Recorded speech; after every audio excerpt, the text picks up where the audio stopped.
Olá pessoal, tudo bem? Meu nome é Renato Falchetti, eu sou advogado do escritório IT Advocacia e hoje a gente vai falar sobre um assunto um pouquinho polêmico e que é de interesse de todo mundo, que é o Marco Civil da Internet.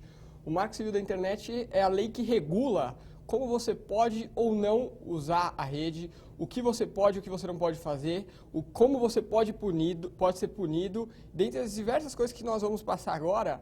E para esclarecer para todos os usuários da internet como é melhor ele se portar, como ele deve se portar e quais os riscos e eventuais crimes que ele pode cometer, tá bom? Então vamos lá. Primeiro a gente vai falar sobre os direitos e garantias dos usuários de internet. Os direitos e garantias são o principal tema e o que você pode, o que você tem como garantia, qual o seu direito que vai ser respeitado enquanto você usa a internet.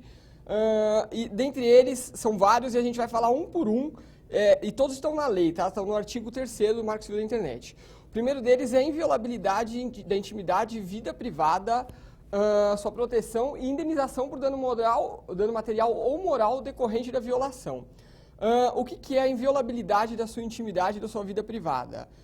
O que você faz ali, o que você posta, você tem o direito de selecionar quem vai ver, quem não vai ver, ou ninguém vai ver. O que está no seu e-mail é seu.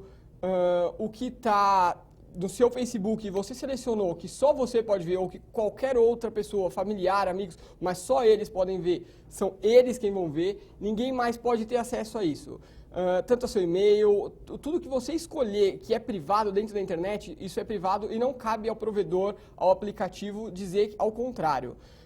Caso esse direito ele seja violado, você tem direito tanto ao dano material quanto ao dano moral.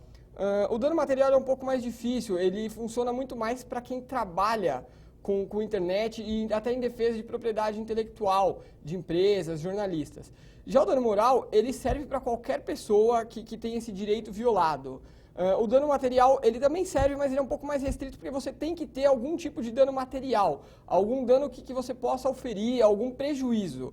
O dano moral não, o dano moral ele é o dano à sua honra, à sua intimidade, e qualquer pessoa, ele pode ser tanto do provedor, quanto o aplicativo, quanto a terceiro que eventualmente fira esse seu dano, tá? Aí a gente vai para a segunda garantia. A inviolabilidade ao sigilo do fluxo das suas comunicações na internet, salvo por ordem judicial na forma da lei. O que isso significa? Todo o seu acesso à internet, todos os dados, tudo que você acessa, sites, aplicativos, jogos, o que quer que você faça, ele é inviolável. Ninguém tem o direito de ficar sabendo. Óbvio que algumas empresas que te fornecem o serviço, elas sabem disso, elas sabem que você está acessando, mas ela não pode passar isso para absolutamente ninguém, a menos que a lei defina que pode e mediante a ordem judicial. Então a lei vai dizer, o fulano de tal tem que registrar o seu endereço de IP e tem que passar para a polícia ou para o Ministério Público. Perfeito. Ele não vai simplesmente passar tudo para o Ministério Público. São determinados acessos, aqueles que são necessários para uma investigação, que vai ter acesso mediante a ordem judicial. Sempre a ordem judicial é quem define o que vai e o que não vai ser violado e sempre delimitado. Aquela coisa X, naquele momento, tem que ser delimitado por dia, por hora, por acesso. Não pode simplesmente me dê tudo. Aquela conversa daquela pessoa com a outra pessoa. Então, se é o José conversando com a Maria, ele vai dar a conversa do José com a Maria. A ordem judicial ela tem que ser específica, ela não pode ser aberta. Aí nós vamos para o terceiro ponto, a inviolabilidade das suas comunicações privadas, também salvo por ordem judicial. O que seria isso? Para falar uma forma mais tranquila, mais que todo mundo vai entender, seria a conversa por WhatsApp, por exemplo, uma conversa por Facebook Messenger, por Skype. Todas as suas conversas ali elas são invioláveis, tá? Ninguém pode ter acesso e só uma ordem judicial pode quebrar isso. É importante salientar que essa ordem judicial ela vale para as conversas posteriores à ordem judicial. Então, se veio uma ordem judicial hoje, a sua conversa de ontem ela não pode ter sido gravada. A conversa vai ser gravada de hoje em diante, tá? Isso é muito importante e é um caso que está na mídia atual, com bloqueio do WhatsApp, com briga do Facebook. é um assunto super atual e que é importante. O WhatsApp tem ou não tem que dar essas informações? Ele tem que dar. A partir de quando ele tem que dar? Ele tem que dar essas informações a partir do momento que ele recebe a ordem judicial. Ele não pode ser obrigado a ter qualquer tipo de registro anterior, mas a partir do momento que ele recebe a ordem judicial, ele tem que passar essas informações, seja para a polícia, seja para o Ministério Público, ou para qualquer outro órgão, Receita Federal, eventualmente, qualquer outro órgão que a ordem judicial determine. Outro assunto que também está agora na moda e teve discussões das agências reguladoras, inclusive, que seria a não suspensão da conexão na internet, salvo por débito diretamente relacionado a isso. O que seria? Há cerca de um mês atrás, estava naquela discussão, as operadoras de internet, elas podem limitar o meu uso ou não podem? E se elas limitarem esse meu uso, eles podem cortar a minha internet depois que eu atingir X gigabytes? Não. Pelo Marco Civil da Internet, pelo menos não.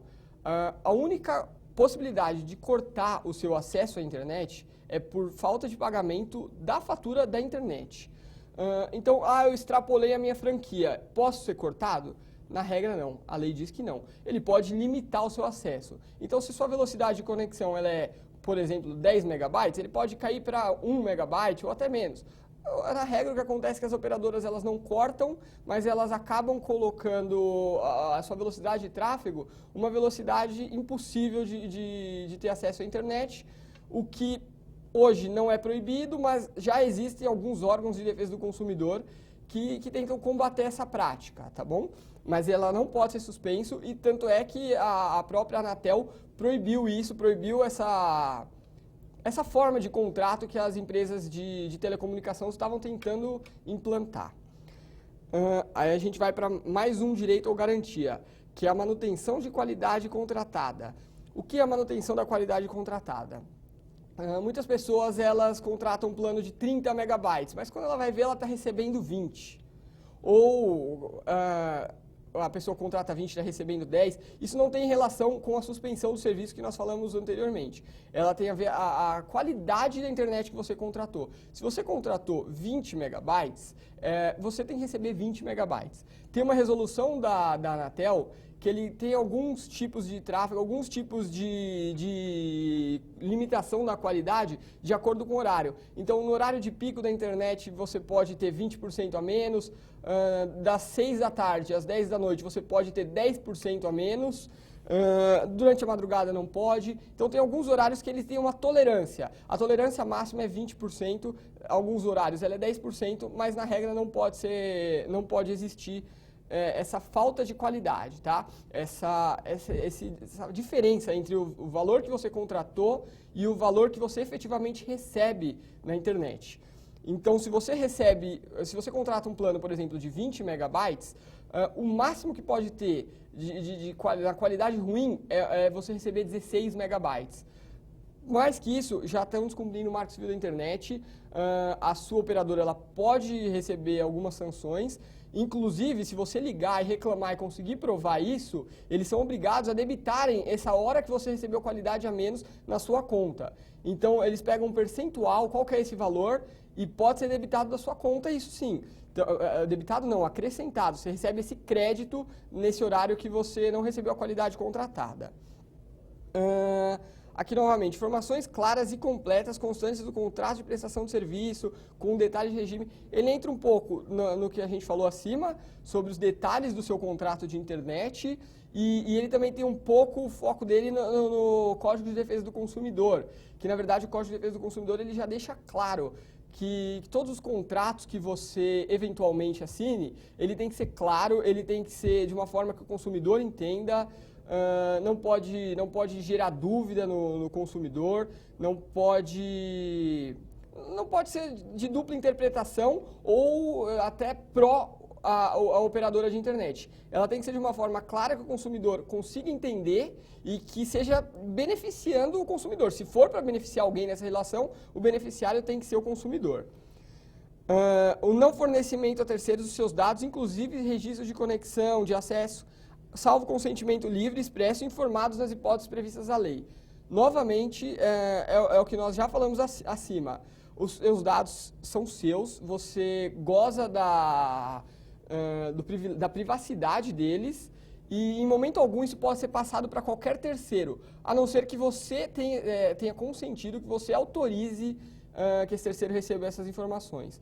Para a gente dar um exemplo claro disso, quando você acessa algum tipo de aplicativo através do seu Facebook, ou você vai se registrar num site através do seu Facebook, ele sempre abre aquela janelinha. O fulano de tal, o aplicativo tal, tá querendo receber os seus dados X. Você autoriza?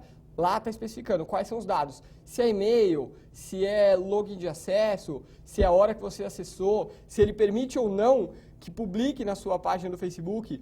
Tudo isso tem que estar lá específico e você aceita ou não. No caso de você não aceitar, o Facebook não pode autorizar.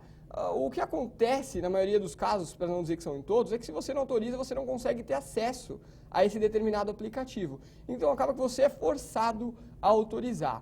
Mas na regra é essa, se você não autoriza que seja fornecido esses dados, ninguém pode fornecer. Mais um direito e garantia fundamental é a informação clara e completa da coleta, armazenamento e a proteção dos seus dados pessoais. E eles podem ser utilizados só para determinadas finalidades, que são que justifiquem a coleta, que não sejam vedados na legislação e que estejam específicos no contrato de prestação de serviços ou nos termos de uso de aplicação da internet.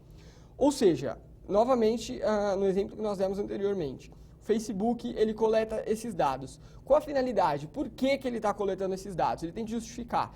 Ele está coletando esses dados porque aquele aplicativo que você vai usar através do Facebook, ele precisa desses dados. Ok, então ele justificou. Mas espera, esses dados que ele está pegando são vedados em lei? Algum desses dados eu não posso passar, ainda que autorizado? Não, não tem nenhum, então tudo bem. E isso está nas regras e condições do Facebook. Quando eu fui lá e eu fiz o meu registro no site, seja Facebook, seja Google, a própria Microsoft, qualquer um desses registros que eu faço, quando eles vão passar esses dados para terceiros mediante a minha autorização, está lá no meu contrato de serviço que eles vão usar esses dados? Nas empresas maiores eu sei que estão. Tem algumas empresas que não, mas quando não, eles acabam alterando esse contrato de prestação de serviço na hora que você precisa, que ele precisa, na verdade, passar os seus dados para o terceiro. Então, via de regra, isso daqui ele é cumprido e ele tem que ser cumprido. Senão, também está sujeito a reparação por danos morais. Outra garantia, consentimento expresso sobre coleta, uso, armazenamento e tratamento dos dados pessoais. Da mesma forma que a gente falou, ele é a mesma coisa. Quando ele coletar e armazenar alguma das suas informações e dados pessoais, ele tem que ser de uma forma justificada, ele tem que ser consentido por mim.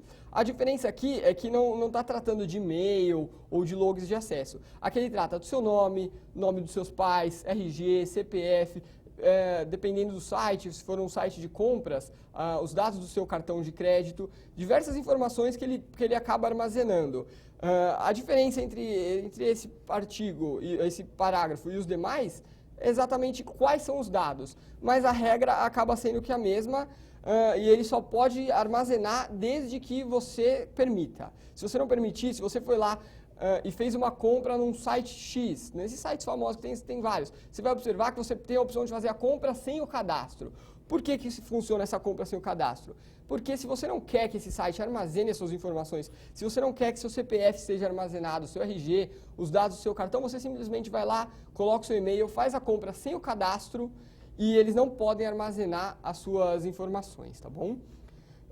Exclusão definitiva dos dados pessoais que tiver fornecida a determinada aplicação da internet ao seu requerimento ao final da relação entre as partes, ressalvada a guarda obrigatória dos registros previstos nessa lei. O que seria? Fui lá e fiz um cadastro, seja Facebook, seja site de compras, independente do site que eu fiz o cadastro. Eu posso simplesmente chegar neles e falar, olha, acabou, comprei, não quero mais ter essa relação, quero que você exclua essas informações minhas. Ele é, sim, obrigado a excluir, ressalvadas algumas informações que a gente vai ver mais para frente, ainda nessa apresentação, que ele tem que ter obrigatoriamente. No caso de precisar, para eventual crime que você possa ter cometido na internet, ou qualquer tipo de investigação que for necessária para o Poder Judiciário, essas informações, o provedor de internet ou o provedor de aplicativo, ele é obrigado sim a armazenar, independente de você mandar ele excluir ou não. Publicidade e clareza de eventuais políticas de uso de provedores de conexão à internet e de aplicações de internet. É a mesma coisa que a gente falou ali que era muito semelhante ao Código de Defesa do Consumidor. Tudo que você estiver usando na internet, as políticas de uso, como é usado, por que é usado e como vai ser usado, tem que estar lá descrito na hora que você aceita o serviço. E ele tem que estar escrito de forma clara. A gente sabe que isso não acontece. Em verdade, quando você vai se registrar, por exemplo, fazer uma conta de e-mail, aparece aqueles termos de uso de 300 páginas, letras super pequenas, que você simplesmente vai lá, clicar aceito e passou. Não poderia ser assim, mas é assim que acontece hoje. É muito difícil uma pessoa que é leiga, uma pessoa que não é um advogado, que consiga ler, interpretar e saber todas aquelas normas. E aí entra na relação de consumo, e é o que a gente vai ver mais para frente também, previsto no Marco Civil da Internet, que você tem a defesa contra isso em eventual prejuízo que você tem. A gente vai explicar isso um pouco mais para frente na apresentação. Acessibilidade, tá? Esse é um ponto um tanto quanto difícil de ser discutido. O que é acessibilidade? Porque acessibilidade é as pessoas que têm certas dificuldades físicas, dificuldades motoras, sensoriais, intelectuais e mentais. Determinados aplicativos, não é nem a questão do aplicativo não poder te dar o acesso, mas sim passar a ser um risco para você ter um acesso àquele aplicativo. A gente pode usar um exemplo de pessoas que tenha um problema, seja especial no sentido de dificuldade mental. Você dá o acesso irrestrito àquela pessoa ao Facebook, você acaba permitindo que terceiros mal intencionados se aproveitem dessa situação. Então, esse é um artigo ainda discutido. Claro que o acesso ele é garantido, a pessoa pode usar, deve usar, mas o que se discute com esse artigo é quais as proteções são obrigadas a dar, e essas proteções ainda não são regulamentadas. Então, tem aqui nos termos da lei, mas esses termos da lei ainda não existem, não foi regulamentado. Então, é necessário uma nova lei ainda para regulamentar isso. E aqui foi o que a gente falou mais acima, a aplicação de normas de proteção e defesa do consumidor nas relações de consumo realizadas pela internet. Ou seja, relação de consumo realizada na internet aplica o Código de Defesa do Consumidor, da mesma forma que uma relação de consumo na loja. O seu direito de consumidor está resguardado na internet. E isso não se caracteriza apenas num caso de compra. Muitas pessoas não sabem ou até geram dúvida, mas você é consumidor do WhatsApp, você é consumidor do Facebook, você é consumidor da Microsoft ou do Google no momento do e-mail, é uma relação indireta de consumo. Por mais que você não pague nada e que seja um serviço gratuito, essa relação de consumo, ela vem pelo benefício indireto que ela recebe de você. Como é esse benefício indireto? Quando você acessa, por exemplo, o Google e faz uma busca, você vai procurar loja de roupa. Só que não vai aparecer ali a sua procura loja de roupa. Vão ter vários links patrocinados. São os primeiros links, são sempre os links patrocinados. Inclusive está descrito, links patrocinados, que vão ser aquelas lojas de roupa que patrocinam o Google. Se você clica naquela loja, o Google vai ganhar alguma coisa. Ele ganha o benefício econômico dele através de cliques. Então, se você clicou numa propaganda ali, ele automaticamente está ganhando alguma coisa em cima de você. E por isso é uma relação indireta de consumo. Você não paga ele diretamente, mas de certa forma ele está recebendo benefícios econômicos através de você. E por isso que se caracteriza uma relação de consumo e você acaba tendo direito à aplicação do Código de Defesa do Consumidor em eventual conflito judicial que você tiver. E a aplicação do Código de Defesa do Consumidor também acontece, e aí, óbvio, nas relações de consumo mesmo, seja por sites que você realiza compras, tem diversos sites famosos. Inclusive, com um ponto especial na relação de consumo pela internet. Quando você compra alguma coisa pela internet, existe um direito que se chama direito de arrependimento. O direito de arrependimento significa que você recebeu esse produto. Você não gostou, ou ele não te serviu, ou por algum motivo X, você não quer esse produto mais. Você tem 7 dias para se arrepender dessa compra. Essa compra ela tem que ser desfeita e o seu dinheiro tem que ser ressarcido, tem que ser devolvido o valor integral que você pagou, que inclui frete e qualquer outro tipo de valor, taxa que você tenha pago. Então, o direito de arrependimento ele é muito importante, ele é um benefício a mais dentro da relação de consumo na internet. Tá? Então, é bem bacana quando você comprar algum produto na internet, seja em outlet, qualquer produto que seja. Ainda que ele fale, nós não trocamos, que tem uma cláusula expressa dizendo que eles não trocam. Você tem sim o direito de 7 dias de se arrepender dessa compra, ele é obrigado a trocar. E 7 dias não é após a compra, tá? É após o recebimento do produto. E aqui agora a gente começa a entrar um pouco mais nas garantias gerais. E dentre elas está a garantia à privacidade e à liberdade de expressão. O que se trata? Tem diversos tópicos que a gente vai falar entre a garantia de privacidade e liberdade de expressão. Dentre eles, as nulidades contratuais. Nulidades contratuais, ela é o seguinte, você assinou aquele contrato, mas aquele contrato diz alguma coisa do que tem aqui, aquela cláusula já é nula, automaticamente, tá? Então vamos lá. Cláusulas que impliquem em ofensa à violabilidade ao sigilo das comunicações privadas pela internet. Ou seja, tem uma cláusula naquele aplicativo X que ele fala o seguinte, olha, tudo que você fizer aqui, eu vou passar para terceiro, nada aqui é sigiloso, eu não quero saber o que diz a lei, e aqui tudo que você fizer, essas informações vão ser passadas para terceiro. É nula essa cláusula. Não pode. A lei diz totalmente o contrário. A lei diz que a regra é a inviolabilidade dessas informações. Então, se tem uma cláusula em qualquer contrato que você assine na internet que diz isso, não tem problema. Essa cláusula é nula. Eventualmente, num conflito judicial, você vai anular essa cláusula e, se for essa briga, você vai ganhar ação. Cláusulas em contrato de adesão que não ofereçam alternativa ao contratante à adoção do foro brasileiro para a solução de controvérsias decorrentes a serviços prestados no Brasil. O que é foro de eleição? Foro de eleição é quando, num contrato, você determina qual lugar vai ser demandado judicialmente um eventual conflito. É muito comum nos contratos você eleger o Foro de São Paulo, o Foro do Rio de Janeiro, depende da empresa. Existem regras especiais também em Código de Defesa do Consumidor, regras especiais de foro, mas o foro de eleição ele é permitido. Então, na maioria dos contratos, você pode eleger aonde esse contrato vai ser discutido. É muito comum em contratos empresariais você eleger o foro arbitral, um foro de outro país, dependendo da relação que for, se for uma relação com uma empresa internacional. É livre as pessoas ou as empresas selecionarem aonde eles querem dirimir aquele conflito, selecionar a lei que eles querem usar para eventual conflito. Só que no contrato de adesão por internet, você tem que ter a opção de escolha. O contrato de adesão ele é aquele contrato padrão que já vem e você simplesmente assina. Você preenche com seus dados e assina. Todos os contratos, ou pelo menos a maioria dos contratos que você assina com aplicativos na internet, ele vem esse contrato. Não são todos que fazem o foro de eleição, tá?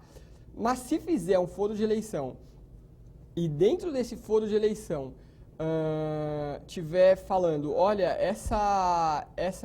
uma demanda judicial eventual que ocorrer aqui vai ser discutida nos Estados Unidos ou vai ser discutido na Irlanda, acontece muito, o Facebook inclusive ele coloca, pro dele é Estados Unidos e Irlanda, é nulo. E não há discussão. Se você não tiver a opção, na hora de assinar esse contrato, de escolher o Brasil, essa cláusula é nula de pleno direito, no momento que você assinou ela já não existe. Então, se eventualmente você precisar ingressar com uma ação judicial contra essas empresas, você pode ficar tranquilo, você pode ingressar com a ação no Brasil, eles vão responder no Brasil, independente da empresa estar com o CNPJ aberto no Brasil ou não. Mesmo que ela seja uma empresa total de capital estrangeiro, você pode entrar com uma ação judicial contra ela no Brasil.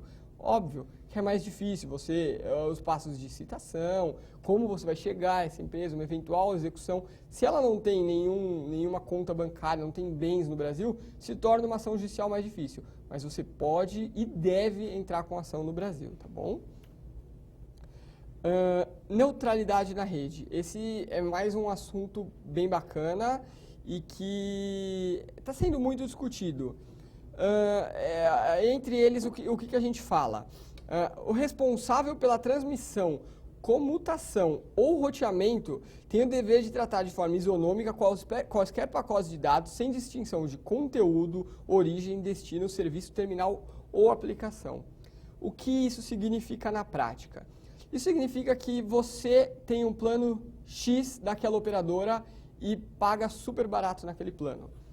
E o seu colega, ele tem o plano mais caro da operadora ou que tem mais benefícios.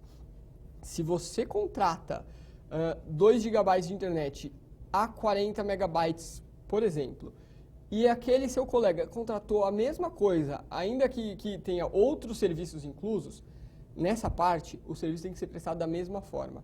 Ele não pode simplesmente, num eventual pico, dar o privilégio para a pessoa que paga mais caro, sendo o mesmo plano, em contrapartida, cortar o seu acesso à internet ou limitar.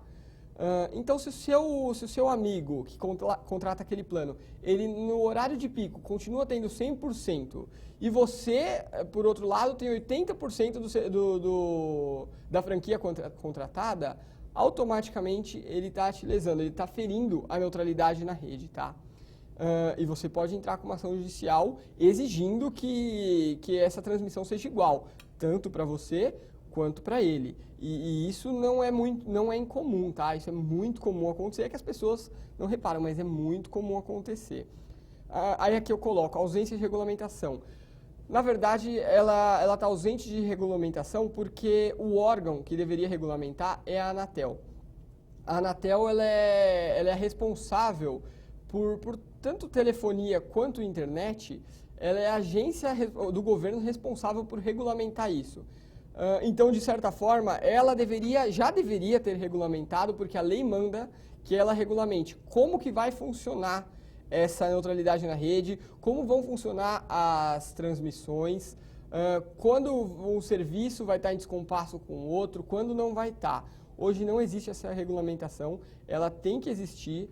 Eu acredito que daqui a algum tempo ela exista, porque a lei manda que a Anatel regulamente isso, mas por enquanto não é regulamentado, fica subjetivo e acaba que você pode aplicar pelo seu parâmetro, pela medição que você faz, dentre outras coisas, existem algumas formas de você comparar o serviço que você recebe com o serviço do seu colega e se ele não estiver sendo justo, se ele não estiver equiparado, você pode entrar com uma ação judicial pedindo essa equiparação. Requisitos técnicos indispensáveis à prestação adequada do serviço e priorização do serviço de emergência. Esses dois são exceções ao exemplo que a gente deu acima. Então, a transmissão ela tem que ser igual para todos, ela não pode ser cortada, você não pode ter uma diminuição acima de 20%. Todavia, se a empresa de telecomunicação ela comprovar que tem alguns serviços técnicos e que a sua área, por exemplo, é diferente da área do seu amigo e por isso você não pode receber o mesmo serviço que ele, ela está isenta de fazer isso. Mas ela tem que provar, não é simplesmente falar. Ela tem que mostrar, ela tem que fazer a perícia, ela tem que provar o porquê que é diferente, tá? E a priorização de serviços de emergência. O que são serviços de emergência? De repente, num hospital, de repente uma calamidade pública e algumas pessoas de determinada área elas estão precisando desse acesso, eles estão precisando ter essa vantagem nesse momento, ou eventualmente agora nas Olimpíadas lá no Rio de Janeiro, o Centro Olímpico ele não é um estado de emergência, ele já deveria ter se programado para isso. Mas as empresas de telecomunicação, elas entendem e a Anatel está permitindo que tenha dado essa prioridade lá no Centro Olímpico. Então, algumas exceções a esse serviço, tá? Mas, via de regra, tem que ser igual, a menos que a empresa de telecomunicação consiga provar o contrário. Proteção aos registros e aos dados pessoais e às comunicações privadas.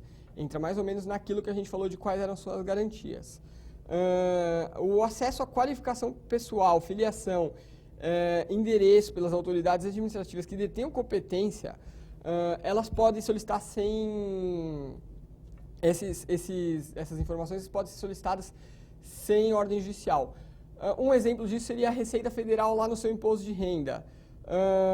ela pode simplesmente chegar e solicitar aos aplicativos, às empresas de telecomunicação, esses dados. Então, seu nome completo, o nome dos seus pais e endereço pode ser solicitado sem ordem judicial por órgãos administrativos. E aí o exemplo claro é a Receita Federal. Outros órgãos também podem, mas via de regra, se a gente for pensar, Receita Federal, Polícia, Ministério Público, esses órgãos eles podem fazer essa requisição direta sem uma ordem judicial, mas só dessas informações específicas, nenhuma outra. Todas as outras mediante requisição judicial, ou qualquer outro tipo de órgão, ou até terceiro que queira essa informação. De repente você ou um terceiro tá te xingando pela internet, tá te difamando, você pode sim ingressar com uma ação judicial contra esse terceiro, ou, caso você não tenha essas informações, contra Facebook, contra Google, contra Microsoft, contra a empresa de telecomunicação, contra quem esteja permitindo que o terceiro tenha acesso a isso, tá? E essa demanda judicial, ela vai vir com um pedido específico para que o juiz te informe determinados dados, os dados que você realmente precisa para ingressar com uma ação judicial contra essa pessoa, que no caso seria nome, se ele tiver endereço, CPF, e que te permita ingressar com uma ação específica contra essa pessoa para reparar os danos que ele te causou, tá bom? Quais são as sanções? E aqui a gente vai entrar num tema que está fervendo hoje em dia, que é o bloqueio do WhatsApp. Pode ou não pode? O que acontece se essas informações não forem divulgadas? O que acontece se o juiz chegar no Facebook, chegar na Microsoft, no Google, qualquer outra empresa e falar, olha, eu preciso que você me dê essas informações. Ele não deu. Acontece muito. Não deveria acontecer. O que a gente pode dizer é que tem empresas que hoje fornecem e que não fornecem. O Google é um exemplo claro de empresa que não fornecia, que brigava com a justiça brasileira e depois de um tempo passou a se adequar e todas as informações foram solicitadas, foram passadas. E hoje o Google trabalha unido com polícia, com o Ministério Público e com a Justiça Brasileira. Só que todo mundo sabe, não acontece a mesma coisa com o Facebook, não acontece a mesma coisa com o WhatsApp. O Facebook e o WhatsApp não importa o que o juiz peça, se o juiz vai implorar, se o juiz vai determinar, se o juiz vai aplicar multa ou se o juiz vai bloquear. Ele não dá essa informação. Sim, o Marco Civil da Internet diz que ele tem que dar, mas ele não dá essa informação, ele não divulga essa informação, porque ele diz que dentro dos termos de uso, dentro do projeto Facebook, eles vão dar o privilégio à liberdade de expressão e ao direito de privacidade da pessoa e simplesmente não vão respeitar a ordem judicial. Isso não é uma ordem judicial do Brasil, eles não respeitam a ordem judicial de lugar nenhum no mundo, tá? O que o juiz pode fazer nesses casos? Não respeitou. Ele vai dar uma advertência. Olha, Facebook, eu já te pedi, por favor, de novo, me dê essas informações. Não deu de novo as informações. Ele vai multar. Essa multa pode ser até 10% do faturamento do grupo econômico no Brasil no último exercício. O último exercício é o que ele faturou no último ano, tá bom? No último exercício fiscal. Já aconteceu, a gente está assim... Há pouco tempo atrás, agora, mais ou menos em abril de 2016, um pouco depois, junho de 2016, a Justiça Federal do Amazonas aplicou uma multa de 38 milhões no Facebook, porque ele não estava dando informações para uma investigação policial. Não funcionou. O Facebook ainda não foi bloqueado por esse processo judicial, mas já recebeu essa multa de 38 milhões. O que acontece? Multei, nada aconteceu. Aí entra o que está acontecendo muita gente está reclamando, pode, não pode, ele está me prejudicando, ele não está me prejudicando, então pode, o juiz pode suspender o serviço de forma temporária, tá? É uma das sanções.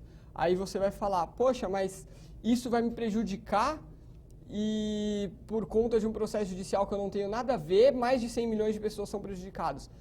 Mas aí a gente entra numa outra discussão, que é uma discussão muito mais constitucional.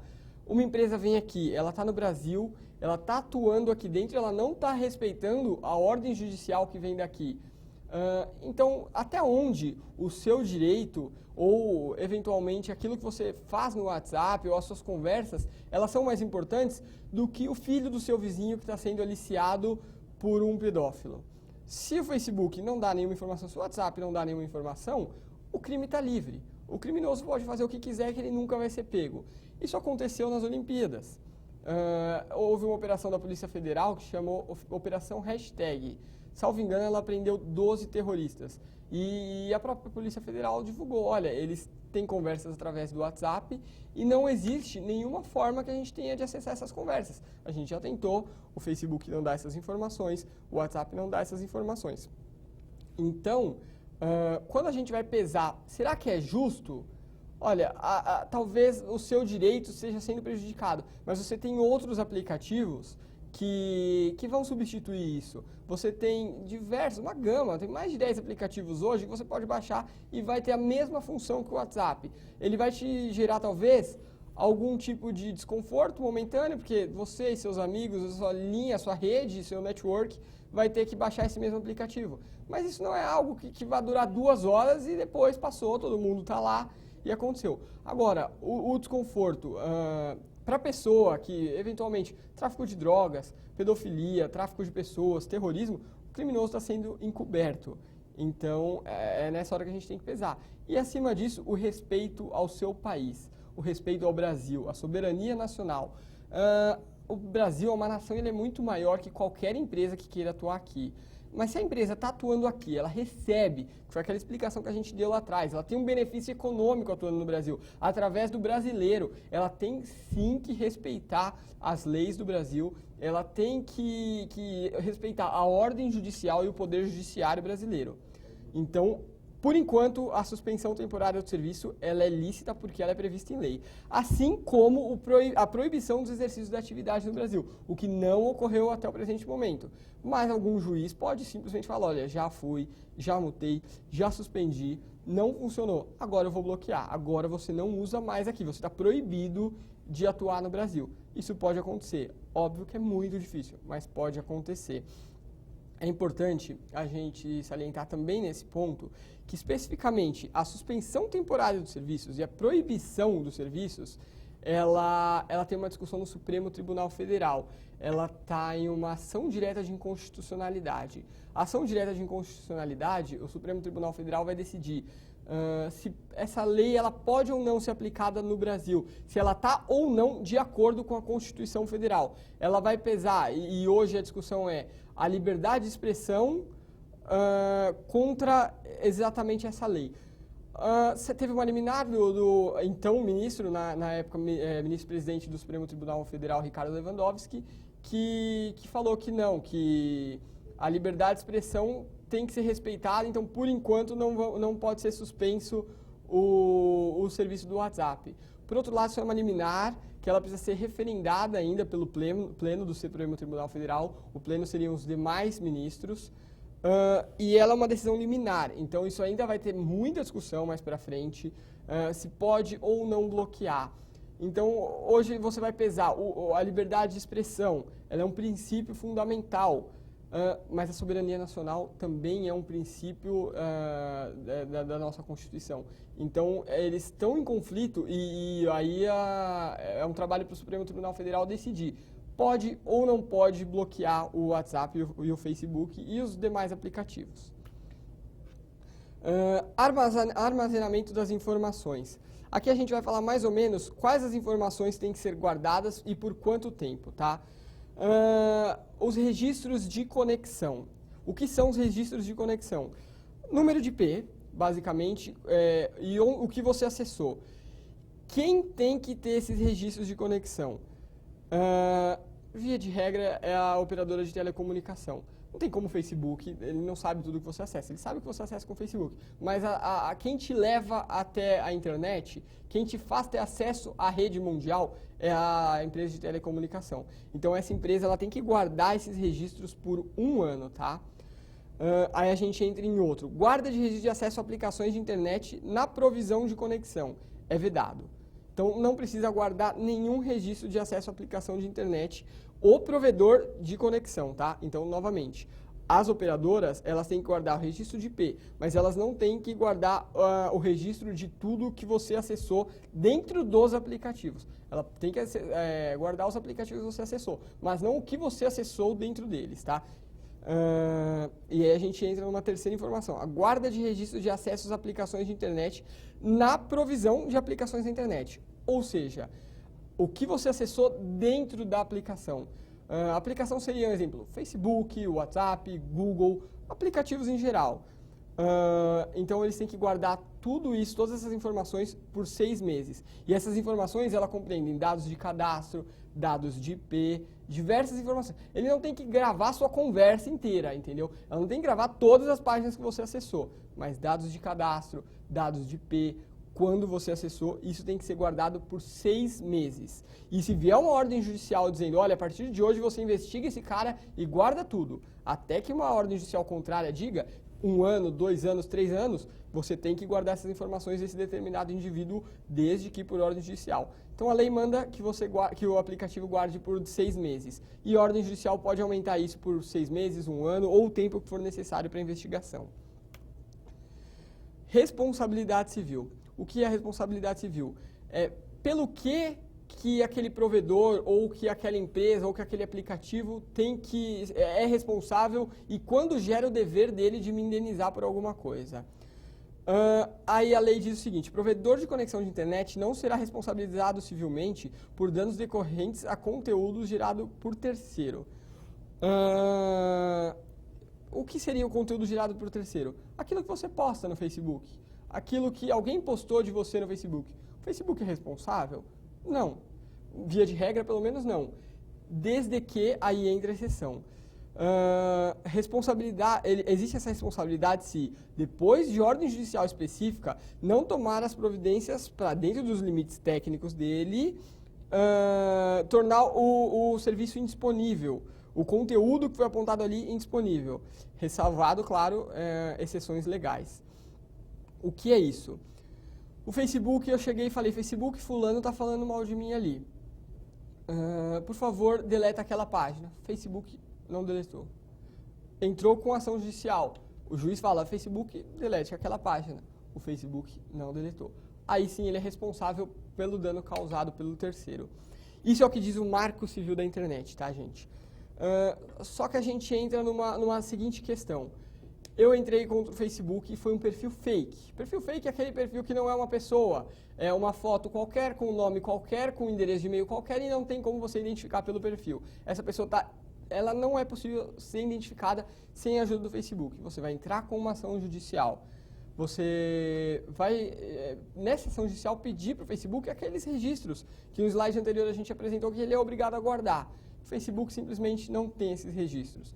Aí existe uma teoria que hoje ela é aplicada no nosso escritório, nós aplicamos, nós ganhamos ações de valores vultuosos, valores altos contra o Facebook, porque ele simplesmente não tem nenhum dado. É a mesma coisa que o WhatsApp, quando ele é bloqueado no âmbito criminal, no âmbito civil, quando você entra com essa ação, via de regra, o Facebook não te dá dados nenhum, mas ele acaba pagando uma indenização, e uma indenização quase sempre de valores altos, valores satisfatórios para você, seja através de multa, seja através de danos morais, seja através da aplicação da teoria do risco da responsabilidade que está previsto no Código de Defesa do Consumidor. Então, existem várias formas do Facebook. Via de regra, a gente fala o Facebook porque é quem a gente sabe que está fazendo isso hoje. E existem várias formas dele te responsabilizar. Então, se acontecer, vá atrás do seu direito, não fique com medo, não ache, o Facebook não dá informação nenhuma. Se o Facebook não der informação nenhuma, ele vai te indenizar. Então, procura um advogado que seja especialista no assunto, que seja especialista em direito eletrônico e digital, para a aplicação do Marco Civil da Internet, e essas multas são valores muito altos, então vale a pena entrar com essa ação, não deixe de entrar com a ação, até porque é uma forma de você fazer socialmente com que o Facebook comece a arcar com as responsabilidades dele, comece a trabalhar junto com a justiça, porque se ele começa a ser multado por um grande período de tempo, com grandes valores, em várias ações, automaticamente ele começa a ter um prejuízo que vai ser mais vantajoso colaborar com a justiça. E aí a gente entra nos provedores de aplicação, que também é a mesma coisa que a gente estava falando agora. ele é responsável pelos conteúdos postados por terceiros, desde que materiais contendo cenas de nudez e atos sexuais privados quando, após receber a notificação pelo participante ou representante legal, deixar de promover de forma diligente a disponibilização do conteúdo. O que seria isso?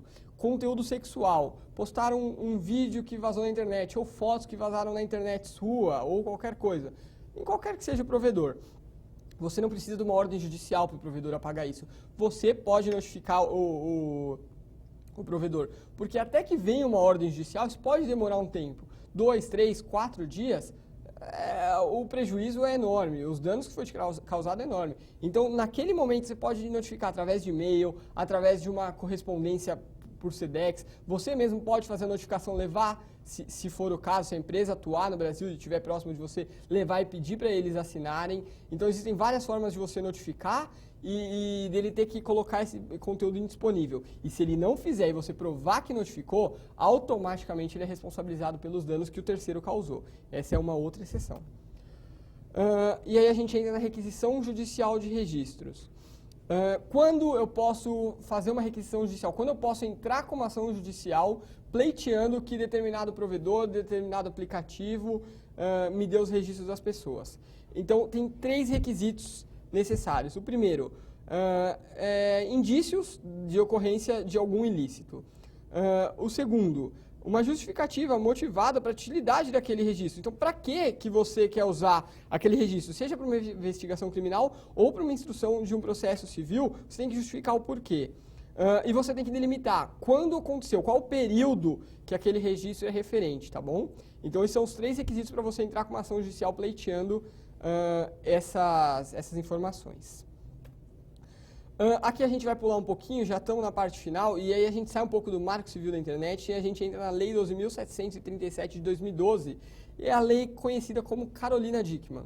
Essa lei ela foi promulgada depois que vazaram algumas fotos íntimas da atriz Carolina Dickmann na internet, acho que muita gente vai conhecer, e essa lei ela alterou o Código Penal e ela incrementou basicamente 3 tipos de crime eletrônico, tá?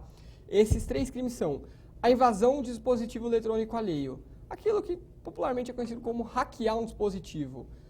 Se alguém entrar, invadir o seu dispositivo, você conseguir provar, você acessar, souber quem foi, ou tiver uma forma de investigar quem foi, essa pessoa vai ser punida pelo crime de invasão de dispositivo eletrônico alheio, e esse crime ele tem a pena de detenção de 3 meses a 1 ano e multa. Esse crime ele tem uma pequena regra diferente, e aí é mais para advogados. Se ele foi contra uma partição pública ou contra um órgão governamental, ela é uma ação penal pública.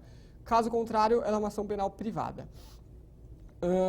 Aí entra num segundo crime, interrupção ou perturbação. O que seria interrupção ou perturbação?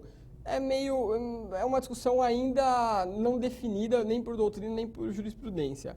A interrupção seria interrupção de serviços? Eu acredito que não, porque interrupção de serviço ela já gera um ilícito civil. Você vai ser indenizado por isso, mas isso nem de longe é um crime. Perturbação seria aquela pessoa que vai lá e fica te perturbando, o famoso bullying virtual. Tá? O bullying virtual ele é crime e a pena dele é de detenção de 1 a 3 anos e multa. Então é bom porque tem muita gente, e aconteceu agora nas Olimpíadas, além de injúria, a gente pode falar, a nadadora Joana Maranhão, salvo engano, ela sofreu esse tipo de ataque pela internet. Isso é uma espécie de bullying virtual e isso é crime. O terceiro crime que foi colocado pela Lei Carolina Dickmann foi a falsificação de documento, mais especificamente na lei ela diz cartão. Seria o cartão de crédito clonado que é usado para fazer compra no ambiente virtual. Isso é muito comum, acontece acho que todos os dias, os bancos sofrem toda hora com isso, mas isso é crime, tá? E isso não é só o crime, tem o crime específico de falsidade ideológica, e que depende do que ele fez, qual a forma, o que ele falsificou para conseguir esse cartão, mas a falsificação do cartão de forma virtual, aquele cartão que você colocou lá no site ou no aplicativo e ele foi falsificado, ele é crime. E esse crime ele tem uma reclusão de 1 a 5 anos de prisão. Aqui a gente encerra nossa discussão, nosso debate sobre o Marco Civil da Internet. É uma lei nova que prevê crimes, que prevê diversas sanções e é muito bacana que todos saibam porque é super moderno, está todo mundo usando a internet hoje em dia. Muita gente é atacada através da internet e não sabe como se proteger. Então, em linhas gerais, o Marco Civil da Internet ele vai falar da sua proteção no ambiente virtual. Ele te defende no caso de consumidores, no caso de usuários de internet. O Marco Civil da Internet ele foi feito para o usuário, para proteger o usuário de internet. Eu vou agradecer à TV Assembleia, que me disponibilizou o espaço para falar aqui. Muito obrigado a todos e nos vemos em breve. Até logo.